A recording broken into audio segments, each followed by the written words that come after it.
Boa noite, professor. Eu sou a aluna Sâmila, juntamente com Fabiano. E nós vamos falar sobre os apontadores do capítulo 8. Conceitos básicos. Tudo que acontece no computador, ou quase tudo, se passa em memória. E nesse mesmo computador vai ser a memória RAM, o responsável por isso. Ela pode ser vista como um enorme vetor de bits consecutivos.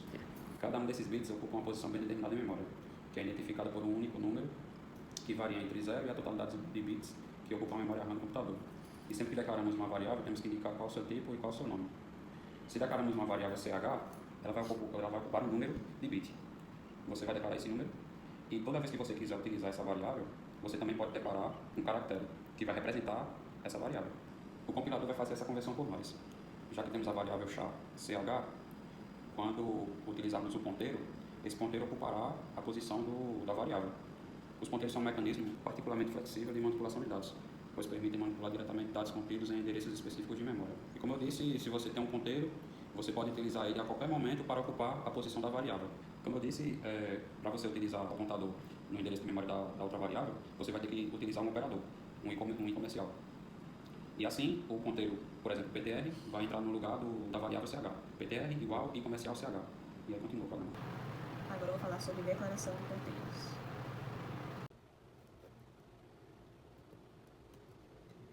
Um conceito que não se pode perder de vista é que um ponteiro é uma variável como qualquer outra. O seu objetivo é armazenar o endereço de outra variável, o qual é, por sua vez, um número. Se uma variável do tipo ponteiro é capaz de armazenar um número, o endereço de outra variável, então terá que ocupar algum espaço em memória. Tem por isso de ser declarada tal como qualquer outra variável. A síntese de declaração de um ponteiro é a seguinte. Esse tipo aqui, que é o asterístico, em que esse PTR é o nome da variável do tipo ponteiro, o tipo da variável para a qual apontará. E o asterístico, como podemos ver por aqui, um exemplo, indica que é uma variável do tipo ponteiro. A declaração de ponteiro pode ser realizada no meio de outras variáveis do mesmo tipo. Exemplo, desse char aqui e desse int, que podemos ver aqui o asterístico. O asterístico utilizado na declaração de ponteiros é o mesmo que é usado para a operação de multiplicação. No entanto, não provoca qualquer confusão, pois o seu significado depende do contexto em que é usado. Como já foi mencionado, a carga inicial de ponteiro se faz através do operador endereço de i comercial. Tal operador também pode ser utilizado para iniciar uma variável do tipo ponteiro no momento de sua declaração, como no exemplo a seguir. No entanto, podem existir situações em que declaramos um ponteiro e não queremos que ele aponte para variável alguma. Nesse caso, posso colocá-lo apontando para null. Quando declaramos um ponteiro, podemos realizar as operações como se estivéssemos usando inteiros. Porém, podemos utilizar o ponteiro para acessar outros objetos. Como no exemplo a seguir, eu tenho o valor de A igual a 5 e o PTR igual a 1002. Se eu utilizar o PTR como ponteiro, o valor dele passa a ser 5. Dessa forma, a função printf %d A é equivalente à função printf %d asterisco PTR, pois o PTR está apontando para A. Caso mudarmos PTR para outra variável, por exemplo, B, que é igual a 7, PTR vai passar a valer 7. E caso mudarmos o valor diretamente de PTR, no momento que ele estiver apontando para B, o valor de B também mudará. Se quiséssemos usar asterisco A ou asterisco B, não daria certo porque eles não foram declarados como ponteiros. Mas se quiséssemos usar essas mesmas variáveis sendo apontadas por outro ponteiro, era só declarar o ponteiro igual a i comercial e escolher a variável A ou B.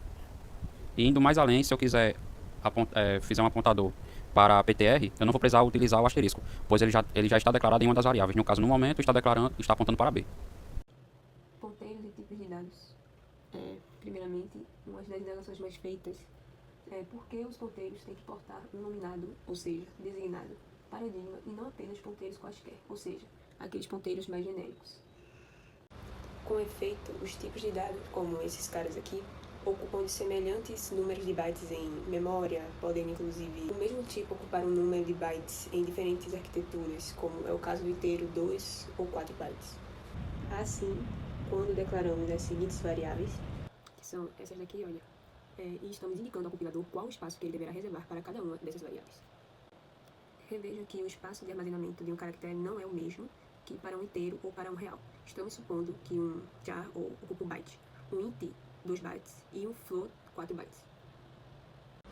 E com isso temos a seguinte questão, que é qual o endereço de uma variável com mais de 1 byte de comprimento? O endereço de uma variável é sempre o menor dos endereços que ela ocupa em memória.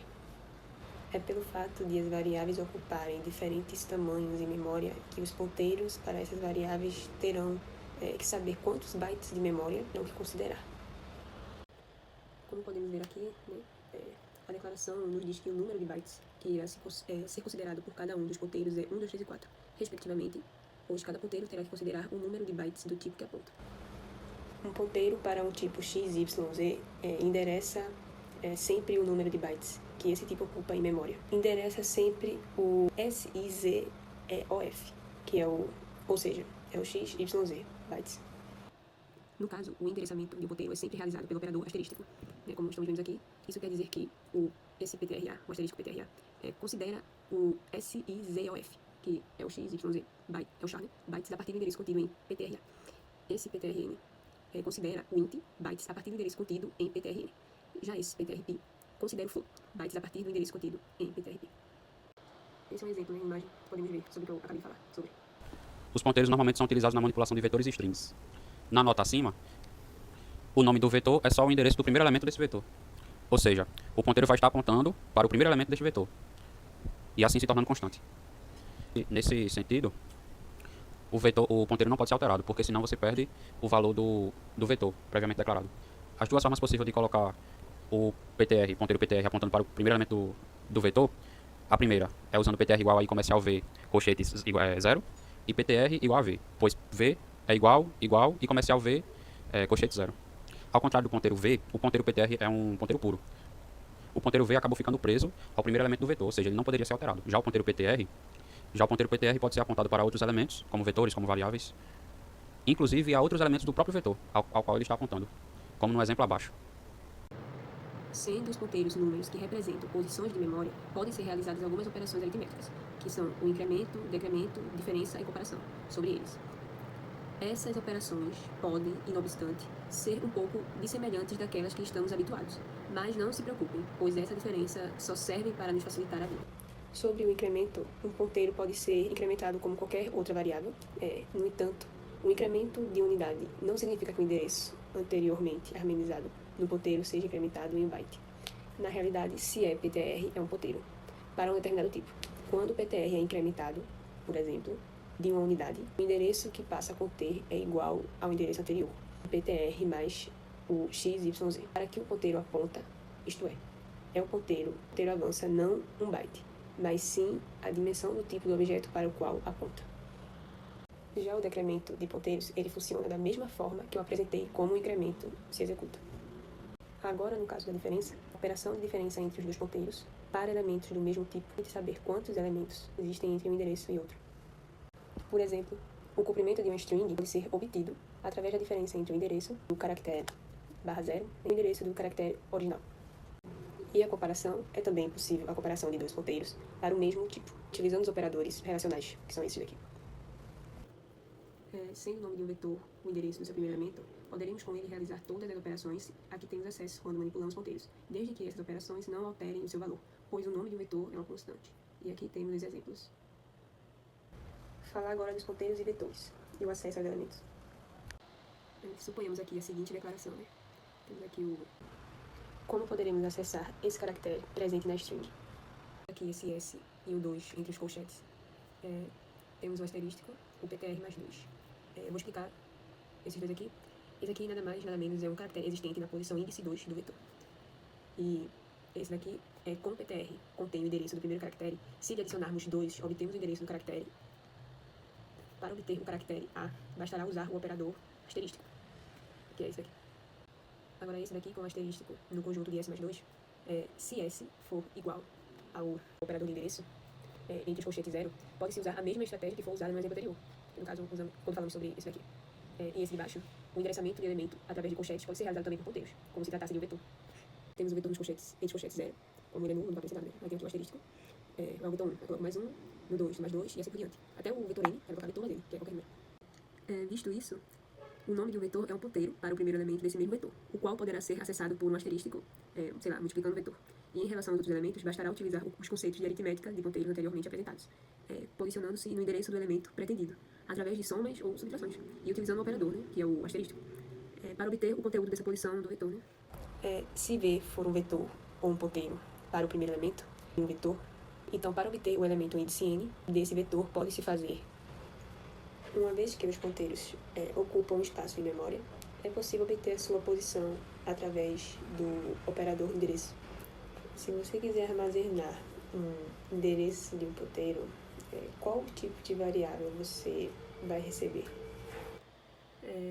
Vamos prognosticar que uma variável do tipo int, chamada x, se pretendemos armazenar o seu endereço, declaramos o ponteiro para o tipo da variável int, isto é, colocamos um asterístico entre o tipo da variável para que queremos apontar e o nome do ponteiro, que vai ficar assim.